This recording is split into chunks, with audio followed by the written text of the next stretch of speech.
Municipal corporation of Delhi पेश करता है आज की कहानी। आज की कहानी। नमस्ते प्यारे बच्चों, कैसे हैं आप सब? आशा करती हूँ अच्छे होंगे। मैं हूँ आपकी कहानी दोस्त। आज मैं आपको सुनाने जा रही हूँ उत्तर प्रदेश की एक लोक कथा का नया स्वरूप। कहानी का नाम है लेखू और जादुई सीप। तो चलिए सुनते हैं कहानी। दिल्ली की एक पुरानी हवेली में लेखू नाम का एक लड़का रहता था। वह अपनी पढ़ाई में हमेशा पिछड़ जाता, परंतु दिन भर सपने देखता रहता था कि वह बड़ा आदमी बन गया है। एक दिन हवेली के पुराने तहखाने में घूमते हुए उसे एक चमकदार सीप मिली। लेखू ने जैसे ही सीप को छुआ, सीप से एक नीला प्रकाश निकला। धीरे धीरे नीले प्रकाश ने लेखू को चारों तरफ से घेर लिया। सीप उसे एक जादुई दुनिया में ले गया। जादुई दुनिया के दरवाजे से अंदर प्रवेश करते हुए लेखू को एक बुद्धिमान समुद्री कछुआ मिला। कछुए ने उसे बताया कि यह सीप कोई साधारण सीप नहीं, बल्कि इसके भीतर तो इच्छाएं पूरी करने वाली चमत्कारी मणि थी। लेखू फटाफट उस सीप को खोलने लगा। कछुए ने उसे ऐसा करने से रोका। उसे चेतावनी देते हुए कहा, अगर यह मणि यहाँ खोल दी तो वापस अपनी दुनिया में नहीं जा पाओगे। बेहतर है कि इसे अपने घर जाकर खोलना। और हाँ, इसकी चमत्कारी शक्तियों का उपयोग सोच समझ कर करना। एक गलत उपयोग और यह मणि सीप के साथ गायब हो जाएगी। लेखू जिस तरह जादुई दुनिया के अंदर आया था, उसी रास्ते से वह सीप के साथ लौट आया। वह दुनिया का सबसे अमीर आदमी बनना चाहता था, जिसके लिए जरूरी था कि उसके पास एक बेशकीमती घर हो। उसने फौरन सीप से अपनी पुरानी हवेली को सोने के महल में बदलने के लिए कहा। पलक झपकते ही जादू हुआ। पुरानी हवेली के सारे पत्थर सोने के हो गए।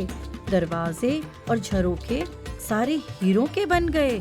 यहाँ तक कि महल के चारों तरफ की फूलों की क्यारियां, बाग बगीचे सभी सोने के बनकर दमकने लगे। धीरे धीरे लेखू ने अपनी सारी इच्छाएं सीप और मणि से पूरी की। अब उसे लगने लगा कि वह दुनिया का सबसे अमीर तो है, लेकिन वह शक्तिशाली भी है।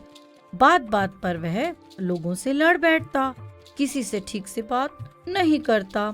इस वजह से कुछ दिनों में घर में काम करने वाले उसको छोड़कर चले गए। कोई और था नहीं उसके आसपास। वह और अकेला पड़ने लगा। धन उसे खुश नहीं रख पाया। अकेलेपन से वह उदास महसूस करने लगा। तब उसे अपनी गलती का एहसास हुआ। एक दिन उसने सीप से एक अंतिम इच्छा जाहिर की कि वह अपनी पुरानी जिंदगी में वापस आ जाए। पुरानी जिंदगी मिलते ही उसने सीप का उपयोग दूसरों की मदद करने के लिए करने का फैसला किया। लेखू ने अपनी सीप की शक्ति से गरीबों को भोजन, बीमारों को चंगा किया और प्राकृतिक आपदाओं के पीड़ितों की मदद करनी शुरू की। जल्दी ही उसकी प्रसिद्धि पूरी दिल्ली में एक उदार व्यक्ति के रूप में फैल गई। इस खबर की भनक एक शक्तिशाली जादूगर को मिली कि लेखू के पास एक जादुई सीप है। एक दिन वह लेखू की हवेली पर आ गया। उसने लेखू को धमकाया कि वह उसे सीप दे दे, नहीं तो वह पूरे शहर को तबाह कर देगा। लेखू जादूगर से डरा नहीं। उसके पास जादुई सीप जो था, उसने सीप की शक्ति का उपयोग जादूगर को हराने के लिए किया। हराने के बाद जादूगर को अपनी गलतियों का एहसास हुआ और उसने लेखू से माफी मांगी। इस बात की खबर धीरे धीरे दिल्ली के दूसरे इलाकों में फैल गई कि लेखू के पास जादुई सीप है, जिसकी वजह से जादूगर ने उससे लड़ाई की। लेखू समझ गया कि सीप की वजह से हमेशा वह परेशानी में रहेगा। इससे तो वह लोगों की मदद भी नहीं कर पाएगा। एक दिन उसने सीप से कहा, तुम जहाँ से आए हो वहाँ चले जाओ। मेरी खुद की मेहनत से जो कमाई होगी उसी से लोगों की मदद करता रहूंगा। इतना कहना था कि जादुई सीप एक नीली चमक से चमका और वहां से गायब हो गया। सीप तो गायब हो गया, पर लेखू के दयालुता के चर्चे आज भी दिल्ली शहर में होते रहते हैं। तो ये थी कहानी। कैसी लगी बच्चों? मिलती हूँ आपसे बहुत जल्द फिर से एक नई कहानी के साथ। तब तक के लिए बाय बाय। ये थी आज की कहानी। आज की कहानी। An initiative by Municipal Corporation of Delhi.